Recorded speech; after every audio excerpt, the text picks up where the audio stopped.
Hi, it's Dr. Lachman with Cool Dental.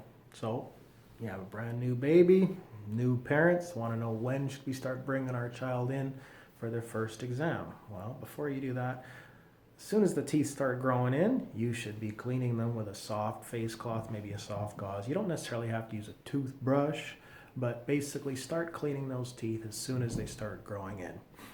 When is the best time to bring them into the office? I usually say around age 2, but definitely before age 3.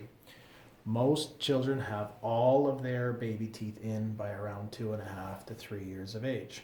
And so it's nice, maybe when mom comes in for her cleaning, bring the little one with you so they can start to see the sights and the sounds of the office. They may not have an actual dental appointment. Maybe they just sit on mom's lap and go with grandma and get used to the office, don't necessarily have a chair ride, but they come for their first chair ride and exam, usually around 2.5 to 3 years of age. The teeth are in. We can go over with mom and dad how to look after the teeth. If there are any concerns, we can catch them early. But basically, the sooner you get your child involved in coming to the dental office, the better. Okay?